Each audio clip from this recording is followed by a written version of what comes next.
In this video, it's my pleasure to be interviewing Bill Robertie. Thank you for joining me. I hope you enjoy this video. Please like and subscribe, and you'll be notified every time I upload a new video. Please let me know what you think in the comments below and what you'd like to see in future videos so I can work on that.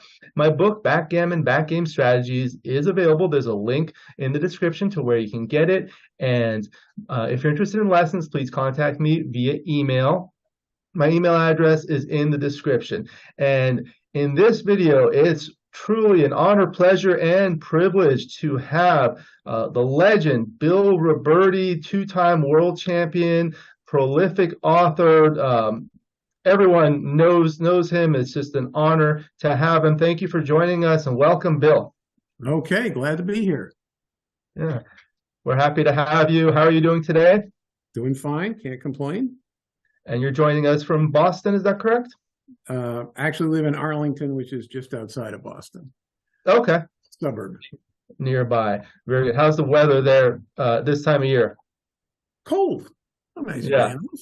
Yeah, it varies. December's, sometimes you get days in the 20s and 30s, and after fall it feels cold, but by January that won't feel so bad. You're just glad it's not down to zero. Yeah. You grow up here, you're used to it. You like it. Most people who live around here like the seasons, so this is a place people mostly enjoy living, I would say. I've been there a few times over 20 years when I was interviewing for medical schools and graduate schools. I went to Boston. I had a couple interviews there. Mm-hmm. Yeah. Okay, wonderful. We're happy to have you. I'd like to start with a little background biographical information, if I may. Can you please tell us where you were born and raised and where you did your education? Okay, I was born actually where I live now. My mother was a nurse at a hospital. I was born there, and then when we moved to Arlington, and so we did a little traveling around, but basically I went to junior high school here, and college nearby. So I'm a native. You're a native. Very good. And you're married? Yes, been married for 33 years. Congratulations. How do you do it? I've been married for 9. Oh, it gets easier. Do you have children? No, we don't. Oh, that's why you look so young. Right. No hair pulling required. I have 2 children. My son saw our wedding pictures. He says, "You didn't have gray hair in those pictures." I said, "That was before you were born." Yes, exactly. Yeah, yeah. So what kind, I know you do a lot of backgammon. Do you have other work that you do full time? No, not really. It's I do a lot of reading. Do backgammon. Usually I'm, working 3 or 4 hours a day, just, playing XG, studying the game, doing this and that. But no other work. I used to, do a lot of poker writing about 10 or 15 years ago, but we stopped that a while back. So no, it's pretty much entirely backgammon and fun. Yeah, I believe I read one you wrote with, was it Dan Harrington? Yes, well, we did 6 books together. Wow. So you're a prolific author, not only in backgammon, but in poker. And have you written in chess? Yeah, I got 7 chess books. No, I'm sorry.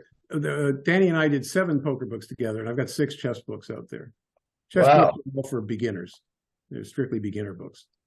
Yeah. I played chess. How did you first get into backgammon? Was it through chess? Yeah, in a way. I had learned how to play back around 1972. I had seen, there was a place in Boston then called the Chess Studio, which was a chess bookstore, an equipment store, and a playing room. So I used to hang out there a fair amount when I wasn't working. And one day I asked the proprietor, "What's that funny looking, board up there with the triangular points?" And he said, "Oh, that's backgammon. It's a big gambling game, and it's from the Far East, and a lot of people are playing it, and it's catching on." And I said, oh, that's interesting. A friend taught me how to play, literally taught me how to move the pieces. And I played for a month or two back then and didn't really get it. I mean, it seemed almost like it was all luck. I knew that couldn't be the case, but I couldn't really see exactly where all the strategy was coming from. So I dropped it. And several years passed. And then around January 1972, 76, I was having lunch with the same guy, the guy who sort of gave me some instruction. He was a very good chess player, better than me. And he was living with a woman who was a mediocre chess player, okay, probably rated 16, 1700, something like that. And they were living together over in Brookline. And he and I were having dinner one night, and he told me this story. He said he'd come home from doing something or other a few days before, and he saw his girlfriend. She was sitting on the bed counting piles of money that she had won playing backgammon at a gambling club called the Cavendish Club in Boston, where they had backgammon and gin rummy and bridge, and even once in a while a poker game. So this image sort of stuck in my mind after dinner. I went home and I saw this picture of this woman, she was an okay chess player, nothing special, and she's counting piles of money. And I said, well, what happened if a good chess player took up backgammon? And that just got me going. That weekend, I went to the bookstores in Cambridge, and I bought every backgammon book they had, which at that time, this was 76, there were now a fair number of books out there on the market. I probably had 20 books in my first pass, and I just started reading them all.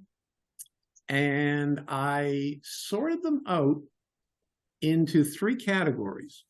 Books where the author clearly appeared to be a good player. In other words, given my chess background, I sort of knew what good players sounded like when they talked about their game. And there were a few books by people I said, this guy knows what he's doing, I think. Then there was a lot of trash. Just books written by, beginners, essentially. And those went in another pile, and I never looked at them again. And then there was one book where I couldn't figure out if the author was one of these guys or a genius. And that book was Backgammon for Blood by Bruce Becker. Yes. And he was advocating going into back games and doing this and that and the other thing. And it took me a few months of playing before I realized, okay, this book belongs in the trash category. But it took a while. It wasn't immediately obvious. After that, I just got completely fascinated with the game. I essentially stopped playing chess cold. And I was playing backgammon pretty much all the time I wasn't working at my job. I was a computer programmer. I was either playing backgammon or studying backgammon. I mean, I was totally obsessed. And Boston then had a club that ran tournaments called New England Backgammon Club, and I joined up there and started playing in tournaments, and just went on like that. Eventually, a couple of years in, I started going to bigger tournaments, but my life became just backgammon, and it was fun. I liked it. Yeah, I'm familiar with the New England Backgammon Club. I understand it's currently run by or coordinated by Albert Stagg, who's going to be doing an interview. Doing a good job. Yeah, looking forward to that. In those days, the club was started by a woman named Francesca Parkinson, who's no longer with us. And at that time, I mean, when they ran a one-night tournament in Boston, they get 150 people at it. Wow. And backgammon was it was popular on a scale that even now you can't quite appreciate. It's right. No one, most people alive have never seen anything like that. Yeah. How long were those matches if they had that many people? Oh, the main event, it'd be like 7, 7, 7, and up to 9, maybe an 11-point final, maybe a 9-point final. Not super long, but long enough. Don't forget, most of the players were beginners. Everybody was kind of starting out, so they were long enough for skill to tell. Yeah, you did mention there were a number of books you read initially. Which were the books that you felt were high quality at the time? Okay, Barclay Cook's book, The Cruelest Game, was yes, I read that. Jacoby and Crawford had been out for some years. I'd read that actually way back when I first took up the game in 72. I never liked that book much. It seemed to be teaching you something, but it didn't teach you enough so that you could make the jump from sort of beginner to intermediate. That was a struggle even with that book. There just wasn't enough information in it. Joe Dweck's book came out a couple of months after I took up the game. That was like May 76. That book showed up. And it was clear from that Dweck was a fine player. I already knew he was, but his book just conveyed that impression. So those were sort of the first couple I really focused on. Cook came out with a couple of more books. Dweck never did. Louis de Jong wrote a nice book a couple of years later about his adventures playing backgammon, which there wasn't a lot of backgammon instruction in, but it was really fun to read. And of course, Magriel's book came out in November of 76. And I got the first book to arrive in Boston, and Dan Harrington got the second. We were sitting there sweating at the Boston Chess Studio when a box came in, and the proprietor said, "Oh, I think this is for you. This is the one you guys are looking for." And sure enough, we just bought two right on the spot. And that was transformative. I mean, it was clear we knew he was considered the best player in the world, and I had actually met him 8 years earlier. We played chess in a Harvard versus Dartmouth match. So I knew who he was. Then I heard that he was the best backgammon player, around, certainly in New York and actually worldwide, I'm sure.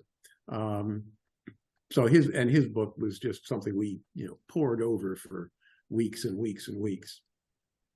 Yeah, that's great. I know he was an outstanding chess player, backgammon player, and I remember in your recent book you named the triple split after Paul Magriel. Yeah, he was one who first did it when I saw it. And I said, yeah, okay, let's name it after him. Why not? Nice thing about being an author is you get to make these calls. Yeah. I know the feeling. For the viewers that may not be familiar with the Magriel split, explain what that is, please. You've got three men back. You've rolled some small number, so you can, if you want, you can put your three back checkers on the 1, 2, and 3 points. You might not want to do that. You might want to take the 22 or something, but it turned out there were a fair number of positions where that actually was the optimal play. And I find that kind of a split provides a lot of outfield coverage for fly shots to prevent the opponent from bringing checkers down from the midpoint into the outfield. Yeah, it doesn't look like much, but it's surprisingly effective. You've got a lot of rolls next turn that will make a good point. Right. You got a lot of rolls that can hit in the outfield if there's anything out there. So as long as your opponent's board isn't too strong, it's a nice play. It's often correct. Yeah. Good. Okay, and you mentioned that the Cavendish Club. I'm familiar that they used to have a Cavendish West Club out here in Los Angeles. Yeah, there were Cavendish clubs all over the country. They date back to the 30s for the most part. Set up as bridge clubs, and after a while, you could play other games there. Gin and backgammon being the two main ones. Probably not poker, because the authorities took a dim view of poker being played for money, even in quasi-private clubs. Right. So poker didn't catch on at Boston's Cavendish Club till much, much later. But gin and bridge for money were commonplace, and backgammon, of course. Yeah, at those times in the 70s and 80s, backgammon was unbelievably popular in the United States and through the world. I mean, people don't know it. Maybe you can tell people about the popularity and how you think that it became so popular. It caught on. They were playing. Backgammon had a boom back in the 20s and early 30s, and I've got something like 25 books from that era. They didn't know much about the game, but they were enthusiastic. And as far as the level of play, based on the books, it's hard to say. I would say a person who was considered a good player then would probably fit in as average intermediate today, maybe a weak intermediate, something like that. But the game survived. The boom passed, but the game survived, particularly in New York at least, throughout the 40s and 50s and into the 60s. And then in the 60s, a guy named Obolensky ran a tournament down in the Bahamas, basically with his friends from Palm Beach and New York. You know, there was a lot of backgammon down in Florida too, in the men's clubs there. So he sort of decided he was going to run a tournament, and he invited the people in New York, people in Palm Beach. Each group thought they had the best players, of course. And that got the ball rolling. That got covered in Sports Illustrated in the May '64 issue, and he did it every year after that. He ran it, and it was one of the big tournaments of that era. But from that point on, every year a new tournament would start somewhere with a director and a bunch of locals and stuff. So by the time the early '70s rolled around, it was getting big, and in the late '70s it was just enormously popular. I remember a bar in Boston, a big bar in Boston, decided to run a tournament where the winner would get, all expenses paid to some larger tournament somewhere else, and something like 80 people showed up just at a random bar on a random Thursday night, and you've got 80 people in a tournament. I think to today's players that must sound, somewhere between bizarre and heaven, but it was not uncommon. That was how popular it got, and it stayed pretty popular through the '80s into the '90s. The '90s were sort of when it started to quiet down, but it had a good run. That was actually a question. What do you think were the key reasons that it kind of decreased in popularity and now within the past maybe 5 to 10 years increased again? Well, all games go through these phases and the thing is, if the game is relatively unknown to a large group of, let's say you've got an age group, you say you're looking to everybody from 20 to 40. And none of them play backgammon, but some of them are people who like playing board games. If you suddenly introduce backgammon into that crowd, a lot of them are going to like it. They're going to take it up and they're going to stick with it for a while. And most of them will eventually move on to something else, but some of them will stay with it their whole lives. So in order to have a boom, you first have to have a bust. You first have to get to a point where the game isn't all that popular and it becomes then a new thing for a new generation. That happened in the 20s, happened in the 70s, could be happening today. You have to have enough time pass so that the old players are just aren't that numerous. And then you can have a renaissance.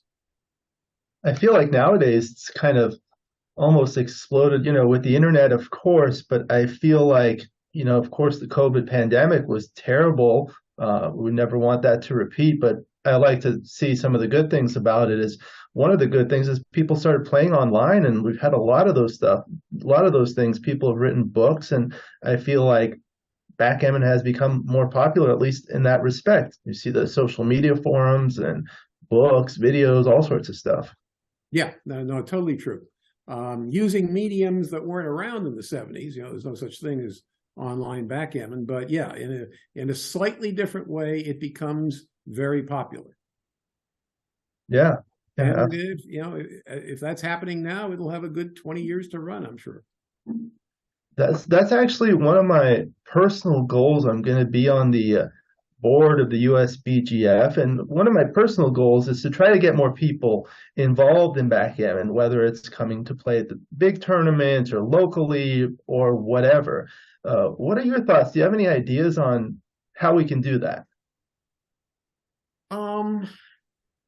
I think you need to run real tournaments, and the USBGF is certainly doing that, because people like getting out, meeting folks, playing backgammon. I think the online backgammon's fine, but I think people have a real need to connect with other physical people. So I think that has to be part of it. Having online backgammon's great. Books are great. They're not as essential anymore because you can get your information in different ways. But that's part of it. Just essentially, it needs a lot of people working at it, working to promote the game, and some of them will succeed. Yeah, I've been talking with a number of people about different ways, and there's a lot of good ideas. Yeah. Yeah. One of the speaking about learning and improving, I feel like the number one question people like to hear the answer to when I interview people like you, the masters, the grandmasters, is how did you improve in backgammon, and how do you recommend other people to do so? Okay, what I did was something no one's going to do anymore because you don't have to. But what I did, as I took up the game, within the first year, I realized that rolling out positions by hand was going to give me a lot of very useful knowledge. It was going to take time, but I had time. Except for my job, I didn't have anything else to do. And I realized that there was a big bonus to rolling out positions in that not only did you get an answer to the question you thought you started with, is this a take? Is this the right way to play 3-2, or should I do this other thing? But you got to see the position play out, say 108 times or whatever number you chose to pick. And that was the real education. You saw that this position, which you thought was going to mostly play out this way, actually played out 10 different ways. And you couldn't appreciate that until you'd seen it with your own eyes and you incorporated that into your general impression of the game. Now that led to sort of a further insight, which is the weaker the home board, the less control you have over how the game's going to turn out. That's why, if your home board's weak, almost all doubles or takes, because you just don't. There isn't a set. You may think it's going to go this way, but in fact, it's going to go all these other ways as well, and you don't have any real control over that. But you get that experience, let's say you set up a backgame position and you don't really know at first you don't see a lot of backgames. You don't know at first where it's going to go, but then you play it out over and over again and you start to see, oh, okay, it can go this way or that way. And this point's really crucial. That one isn't. There's a big difference between a 4' and a 5'. You learn a lot of stuff that you didn't set out to learn in the beginning. You set out to answer a question, is this a take? But in the process of learning, getting an estimate as to whether it was a take or not, you learned a lot of other stuff along the way. And that was true even if the answer you got to the original question wasn't correct. Maybe you thought it was a pass and you roll it out and the rollout said it was a take, but the rollout was skewed and it really is a pass. So you didn't get the answer you hoped to get, which was certainty in terms of what the real evaluation of position was. But you got the experience of seeing this position go out 100 times.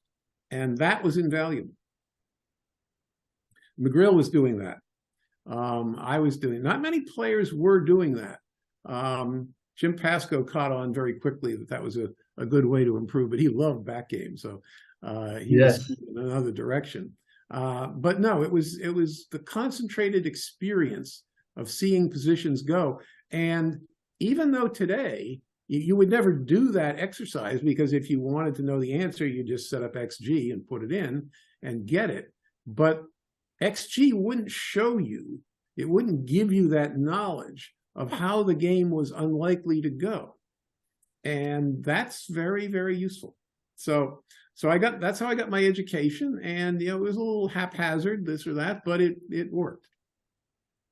Yeah, that's an outstanding way. I mean, I learned a lot from reading your books. A lot of the times you had what I call truncated rollouts. You basically categorize the next roll, the 36 possibilities, into groups. And what happens this time and this time and this time, and how many do you estimate you win? That's basically a truncated rollout. Yeah, that's good for endings because you can define the possible results pretty well and get a pretty solid answer. But earlier positions, that doesn't help. You know, I mean, if you're looking at an early game double, that approach isn't going to, it's not going to help you, especially if you don't really have a clear idea of how it's supposed to develop. So that's a good way to do it for a large but not, you know, infinite class of positions. Right. The experience is important. The experience was key, at least for me. One of the things I've recently done is expand the XG dice distribution feature to 2 rolls. Have you seen any of those figures? No, I've actually never. That's a feature I've never looked at. Yeah, I'll show it to you. It's interesting. People like it. Have you seen the single roll where there's basically a grid of 36 cells showing the next possible roll? Yeah, I've the seen opponent. So it's basically a 2 roll, 36 by 36. So Okay. looking at the next 2 roll sequences, it's a lot of cells, and that can help, especially when you're looking at your second roll. But that's essentially doing like a truncated rollout. You see what happens. You can see volatility. You can see all sorts of stuff. People really like that. So nowadays, I mean, we're in the 2020s. You give lessons currently? Sure. What's the best way for people to contact you if they're interested in lessons?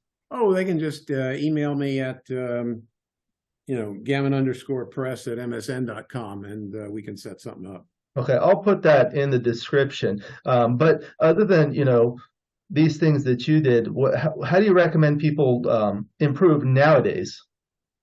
Nowadays, well, I would read everything you can find, because I think reading is just a tremendous way to learn, and I'd start with that.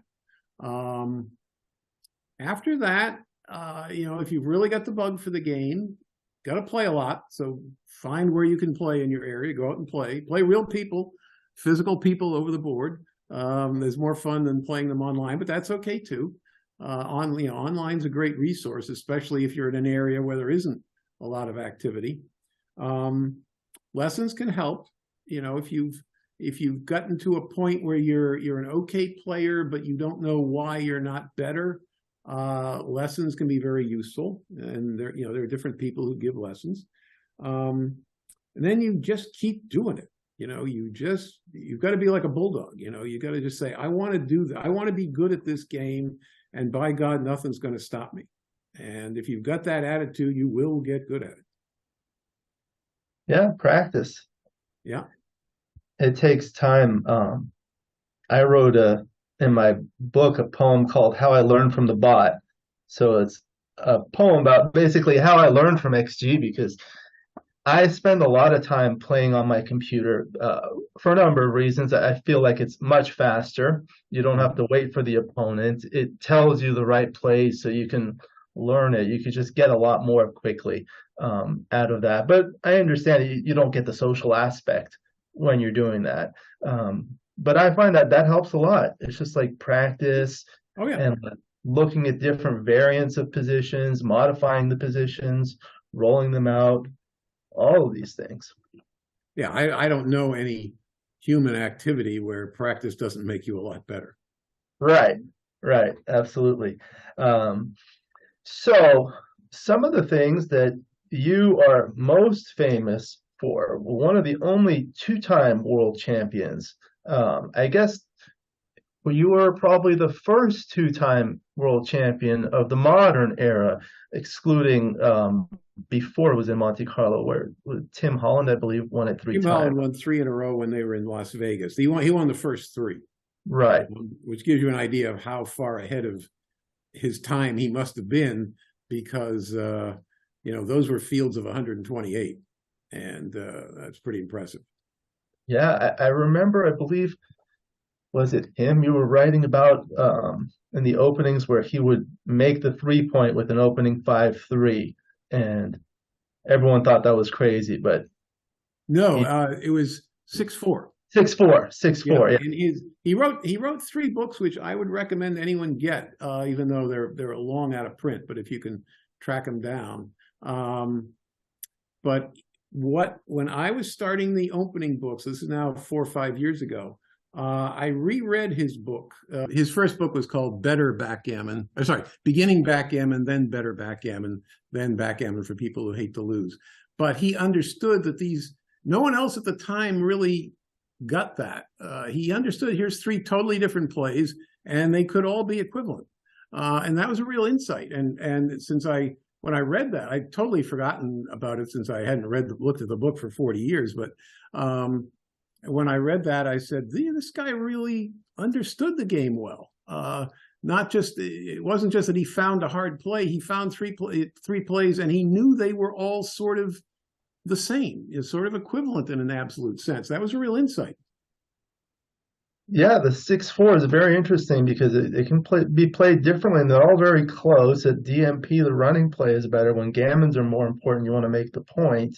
And for money, the split turns out a little better.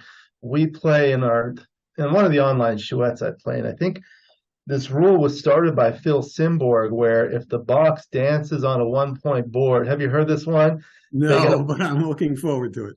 If the box dances on a 1-point board, he gets a point from each player. Oh, okay. So, in my opinion, if you're the player and roll an opening 6-4, you should make the 2-point. Oh, for sure. And that's you, yeah. Yeah. Okay, so you were talking about that, and being the world champion. Now they have the world championship in Monte Carlo. What was it like then when you were playing and when you won 2 times? I went there the first time in '79 because I had won a big tournament in Boston, and part of the first prize was an all-expense-paid trip to Monte Carlo for the world championship, which had just started there. In '78, it had been held in the Bahamas, but now it had Louis de Jong, who is being honored at a dinner at the New York tournament in a month. He moved it from Bahamas to Monte Carlo, and it's stayed there ever since. So I was at the first one of those, and then I didn't play in 1980. I played in '81. Didn't play in '82, played in '83 and won, and just kept on playing after that up until the poker books started. Danny and I started writing the poker books in 2003, and that took all our time. So there was a long period of time there where I didn't play in Monte Carlo. But '83 was my third tournament. Yeah, what was that like? I think people are very interested in hearing, your experience when, going through the world championships. I've spoken with Mochi about it, and he told me the stories where, he was playing in the finals and he was nervous. What kinds of stories can you share? Oh, I've got some Lulus. Okay, so '83, field was about, 256, maybe a few more. So that was standard in all those early years. They would always get about that plus or minus 20 people. So I'm chugging along. I'm not having any blowout wins, but I'm sort of winning a whole bunch of 17 to 14, 19 to 16 type matches. And we get down to the final 8, and Senk is playing. Mike Sienkiewicz. Playing. Senk and I guess, would be sort of co-favorites at this point. There was a guy named Gabby Horowitz who was playing. Yes. He was a near-do. He was a real near-do-well. I've heard stories about him. Oh, there are many more. I'm about to tell you one you probably haven't heard. Okay. And so there was this. So we had the final 8. Who was I playing in the final 8? I forget. I could look it up. But anyway, final 8 people are playing. This is going to be now late on. No, it's early Saturday morning. That's right. The round of 8 was Saturday morning. Round of 4 was Saturday night, and then the finals were Sunday. So we're playing this thing, and I'm busy in my match. I'm totally absorbed.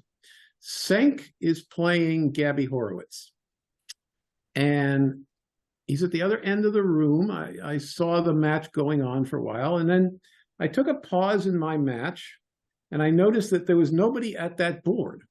That we were only about an hour and a half in. That board was empty, And I thought that was puzzling, but I was too wrapped up in my own match to try to figure it out. So we continued. Eventually I won and got into the semifinals. And I heard that Senk had been taken to the hospital with an acute case of food poisoning. And it was apparently touch and go for a while. I mean, he did well to survive it. And he came back the next day, Saturday morning, and the director had the match replayed. And this time Senk lost something like 21-20. And he had been poisoned, in fact, by Gabby. One of Gabby's assistants had slipped some sort of horse tranquilizer or something into a Coke, and Senk was the unwitting victim. And it could have killed him. They actually got him to the hospital just in time, but the dosage they gave him, they didn't know how to figure out the proper dosage. So they gave him enough to kill him. So the final four were set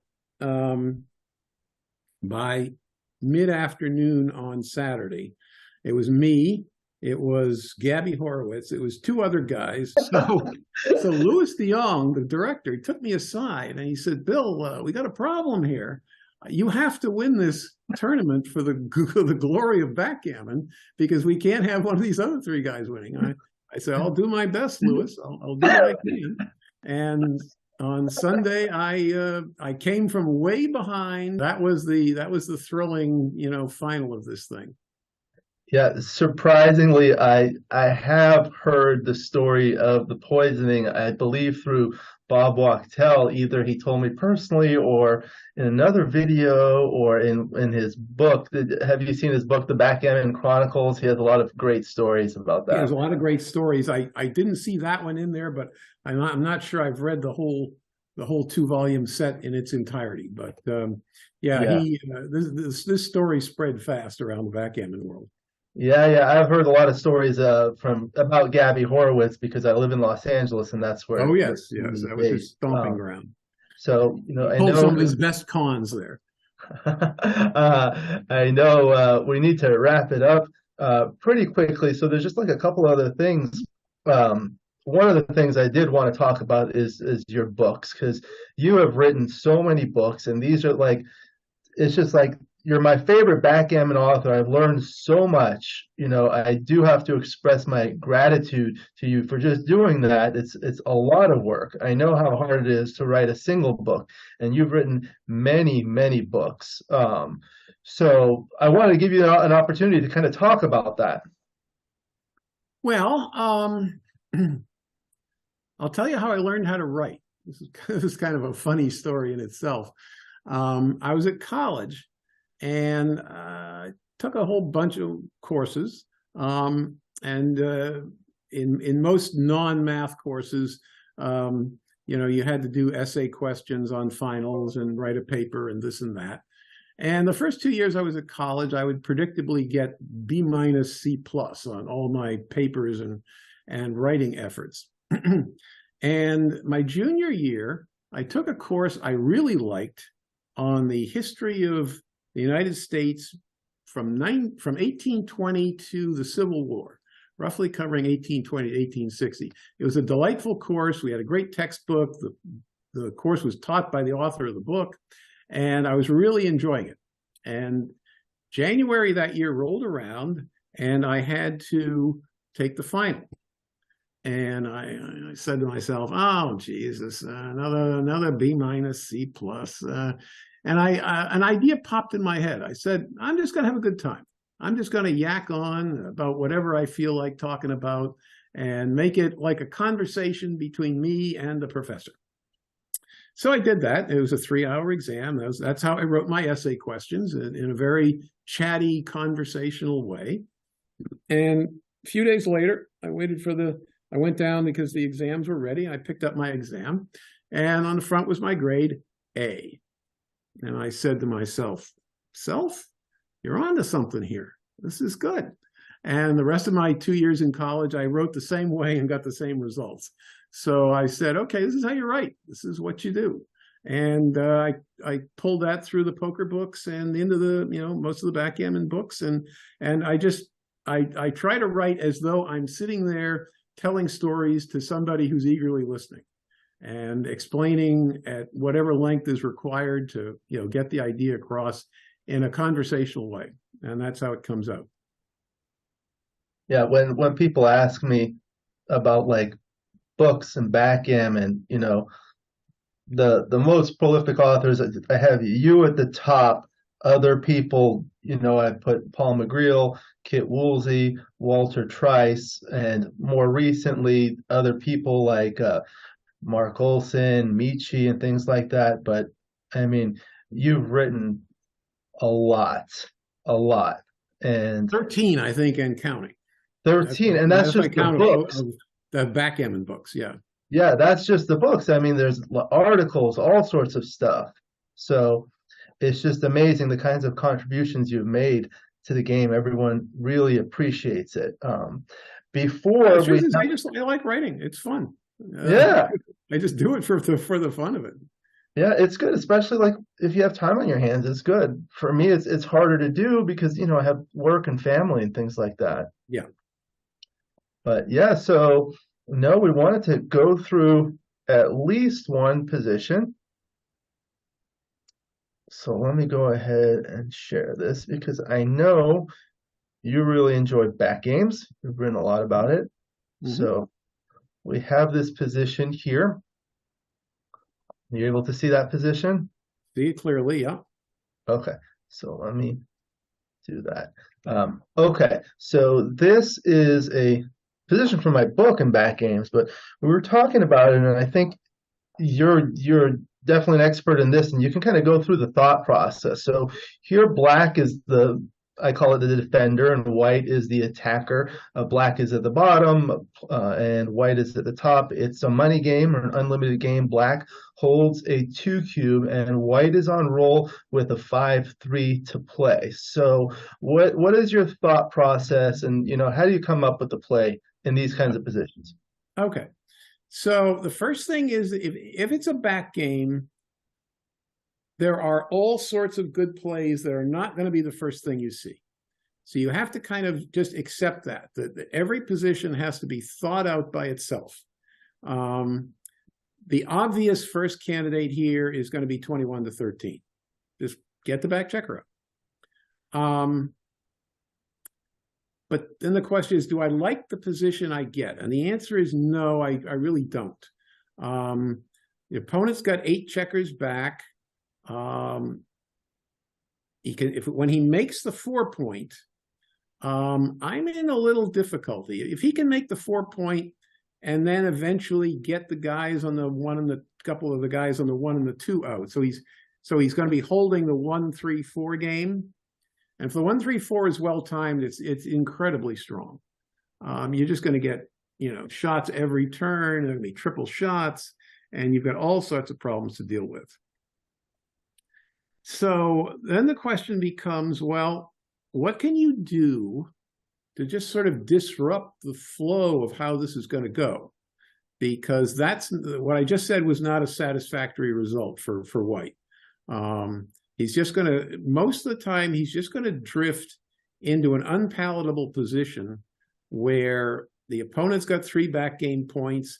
And yet, as long as black doesn't make the mistake of making the 2, you're going to be able to play all your numbers, which means that white's going to get a lot of positions where he gets a front position sort of, and then it all falls apart. So now you have to start looking at other plays. You could go 21-16, 13-10. That doesn't change much. But then you want to notice that there is a weird play that in this position makes complete sense. You can break the 7 and hit on the 2 and the 4. And what you're doing with this play is you're essentially executing a reset. You're saying, I don't like the position I've gotten into. I don't want to play this to a finish, but I'm going to start the game over.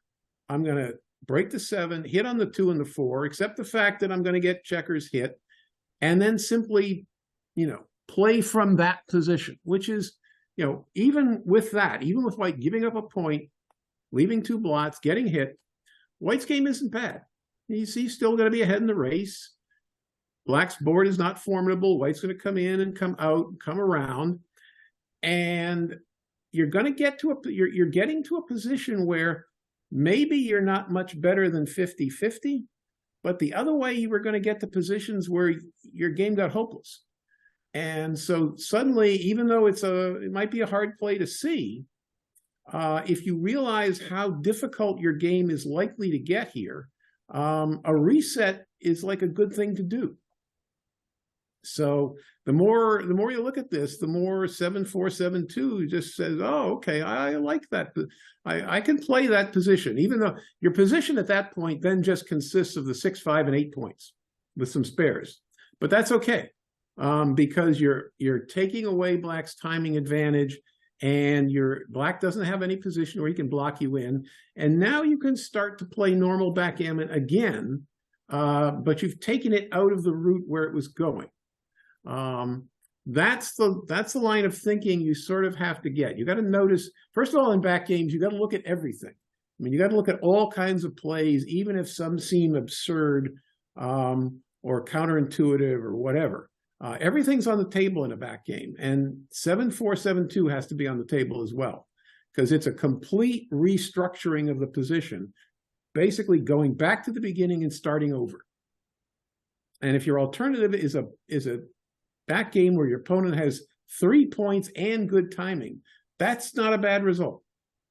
So that's how I look at this.